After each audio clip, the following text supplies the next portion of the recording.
my name is Jim Gary. Welcome to Batilla Pete's workshop. Today we're going to go to one of the essential tools that I have in my shop, and that is how I make the espresso coffee that I drink all day long. So I'm an espresso fan. One thing you may not know about espresso is that it has less caffeine than a regular cup of coffee because the temperature that it's brewed at is typically lower than regular drip coffee. And I drink it in small amounts, just single shots at a time, every few hours throughout the day, typically. And I just love my coffee. So, what we're going to talk about, mm, that's good. So, what we're going to talk about today is how I make my coffee. So, I buy green beans. So, I roast my own beans. And you can't find green beans typically in a grocery store. You have to go to a supplier. And I use a place called Sweet Maria's that's out in California. And I buy my green coffee, about 20 pounds at a time, and they ship it out here, and they have pretty cheap shipping as well. So that's good for me.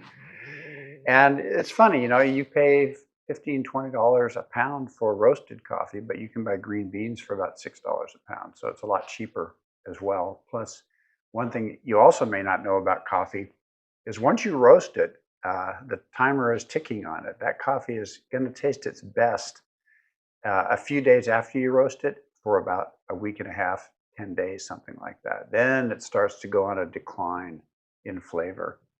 And you may have noticed this if you go to Starbucks and buy their fresh ground coffee or beans or whatever and take them home, you'll find that it'll make really good coffee and you'll be really satisfied. And then you might be in a supermarket and you see, oh, there's Starbucks coffee right up there on the shelf and it's cheaper than Starbucks. I think I'll buy that.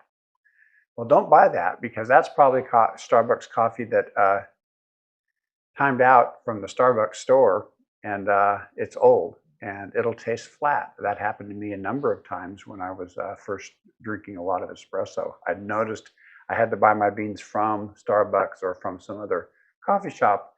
And, the old fashioned coffee shops had their own big roaster.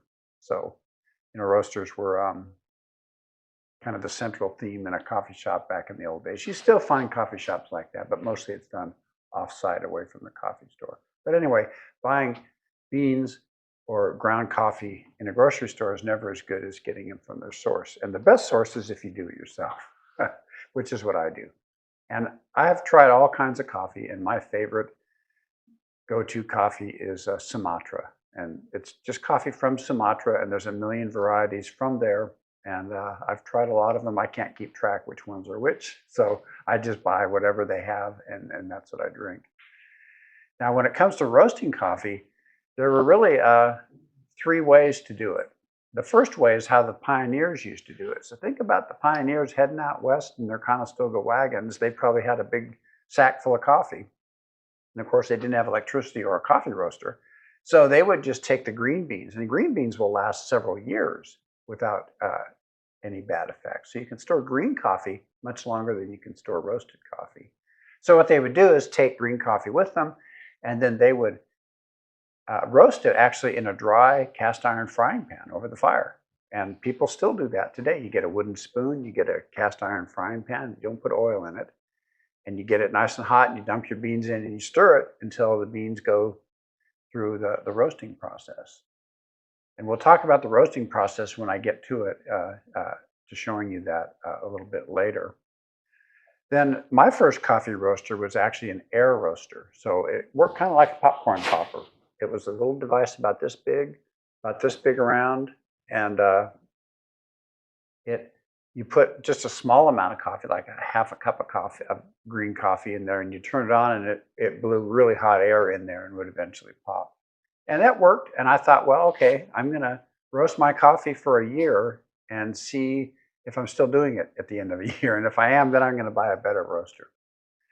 And because you can buy a hot air roaster for $100, $150, but a good roaster, one that uses a drum. So there's a drum that turns and there's heating elements around it. And so it's constantly agitating the coffee as it's roasting. Drum roasters can cost anywhere from $500 to, depending on how big they get, thousands of dollars. So I ended up, after a year, I was still roasting. So I bought roaster that I'll show you in a little while. But anyway, there's a lot going into it, but I've been doing it so long, it only takes me about 10 or 15 minutes of my time every other day. I roast 260 grams because that seems to be the real capacity of my roaster. And that lasts my wife and I a couple of days. So that's what we do. And let's get on with the video and you can see how I do it.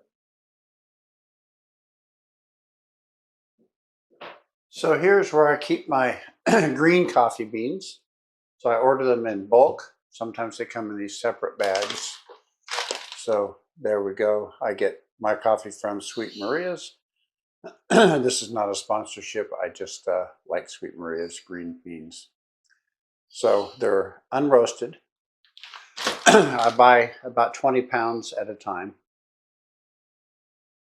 So let's go in and to the kitchen and I'll show you how I get things ready. So we have to come into the kitchen where I keep the beans I'm going to use. These are the same beans I just showed you, but I keep a scale up to weigh the beans, and I have a measuring cup and a funnel to put the beans in, and then here's the beans that I'm using this week. Again, these are the same ones I just showed you. These are Sumatra green beans, and I have to set, and I found roasting with my roaster, 260 grams works about right. So we'll put these in until we hit 260 grams.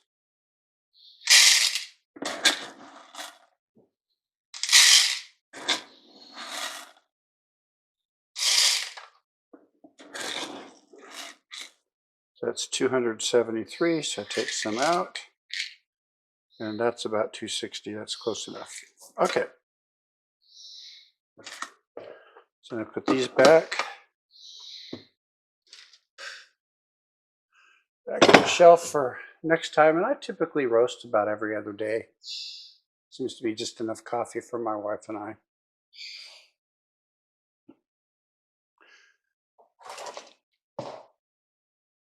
Turn off the scale. I'll put it back. Keep it up there nice and tidy for next time. And now we'll go head out to the porch because I keep the roaster out on the porch because it makes a lot of smoke, which you don't want in your house. I've tried, even with the hood vent going. Okay, so now we're out.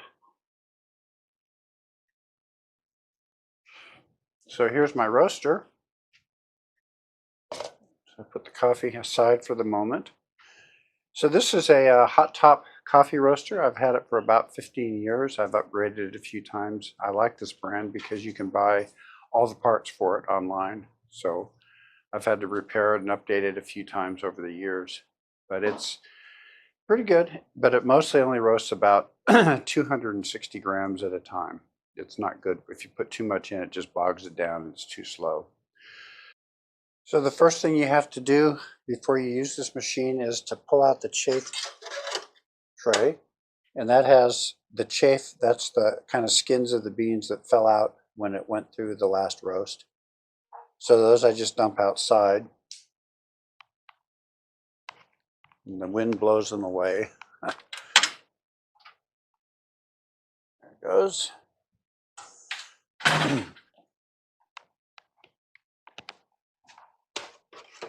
It goes back in, and then you turn it on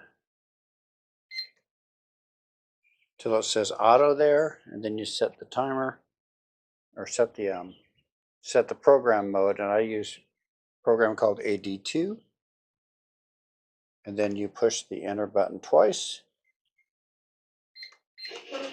and now it'll start warming up, and you have to get it up to 165 degrees. So it's about ready to go off. You'll hear the beeps when it does. That means it's preheated, and you can't put the beans in before. It's got to be after. So there it goes. So now I can go in and open the lid. I can put the funnel in, and then I just pour in the beans. These are pre-weighed, 260 grams. Put the lid back on. And now it'll take it about 18 minutes to be ready to dump. So what you'll see is it'll go to, when you roast coffee, it goes through two cracking events. First crack sounds like popping popcorn, and that'll happen around 12 minutes, 15 minutes into this. And then right around 18 minutes or 19 minutes, it'll start into second crack, which is a fainter cracking sound. It's more like Rice Krispies when you add the milk kind of sound. And I like to get my coffee roasted up to the very beginning of second crack, because that way it's nice and it's still dry. If you roast it well into second crack, it'll get oily, kind of like Starbucks coffee.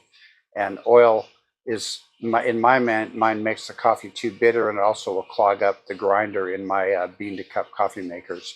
So we'll come back when it's ready to go through first crack. It doesn't help to have this going on at the same time, but they always have fun together. Bubba's on the left. He weighs 175 pounds, and Quinn is on the right, the red dog. He's an Irish setter. He weighs about 45 pounds, and they play like this all the time.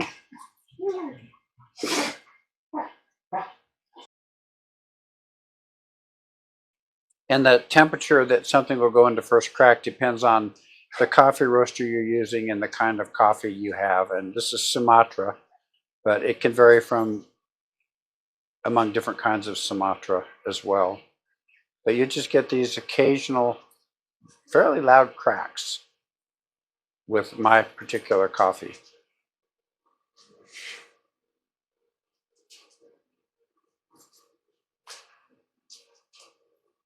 The trend recently has been to roast coffee just barely into first crack, and I find that makes the coffee very acidic, and I don't like it. So I always go to the very beginning of second crack so that I get a nice evenly brown roast, but not oily like Starbucks. So it's not quite as bitter as Starbucks, but it's way less acidic than most of the coffee you buy in coffee shops these days.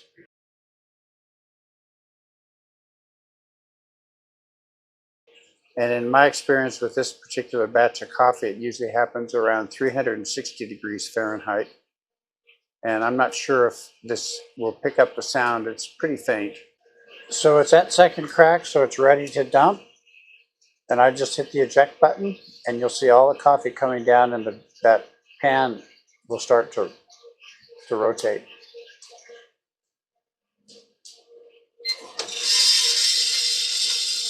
And that simply makes the beans cool down quickly so they don't continue to roast. You'll hear the cracking going on quite a bit as after the beans are into the tray, cooling tray. So that's why you've got to stop it right at the very beginning of second crack. Because if you let it go further in, it'll be probably finished through second crack by the time it comes out. So it'll take about 5 minutes to cool off, and then I'll come back.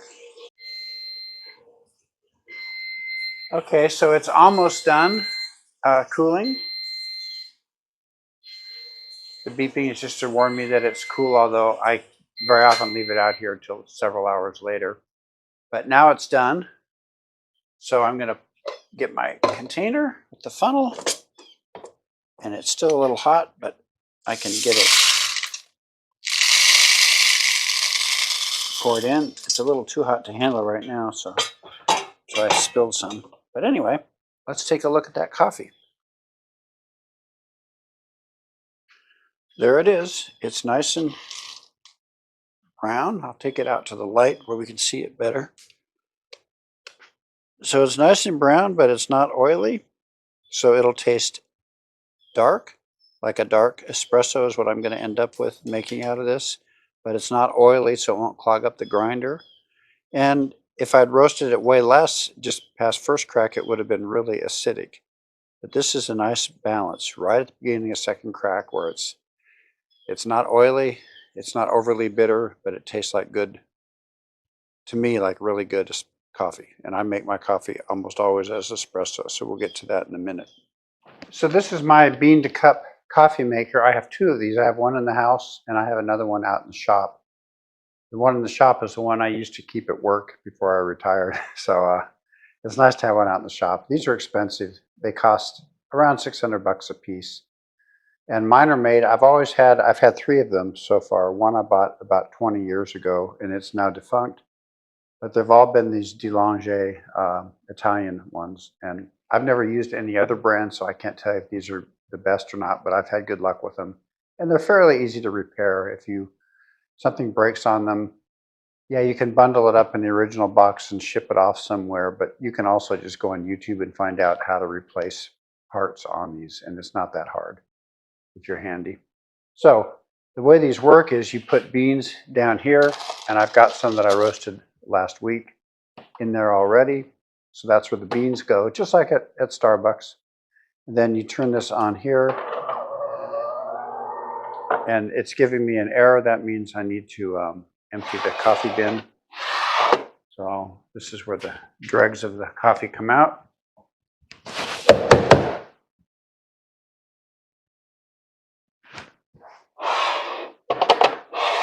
So water goes into this tray, excess water, you'll see how it works. And then you get these little cakes of used coffee grinds that go in here. So there's a cylinder inside there, and and when it grinds the coffee, it goes into the cylinder, and then a top swings over and pushes down, and that compresses the coffee into the puck, and then hot water gets passed through. This is just it doing its pre-cleaning mode because I just turned it on. And mine stays on for about an hour once you turn it on, and if you don't use it after about an hour, it'll turn itself off. And it'll run through a cleaning process like this. It's a complicated machine, and you'd think it would take, it would be really fragile, but actually these are pretty robust machines. I used to buy mine at Bed Bath & Beyond, but I think Bed Bath & Beyond is sort of, they're closing those stores now. So, but they sell them on Amazon as well. So I'm ready. So the way I have this coffee maker set up is the buttons on the left side make espresso. So this makes a single espresso, this makes a double espresso. And the ones on this side are set now to make Americano coffee. So Americano coffee is just like regular coffee, but through an espresso machine. So it's more volume of water, same amount of coffee. And I'm going to make just a single espresso here.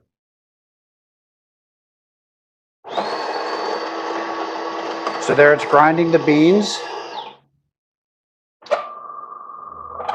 Now it's compressing them in the piston cylinder. And now it's starting to force the water through.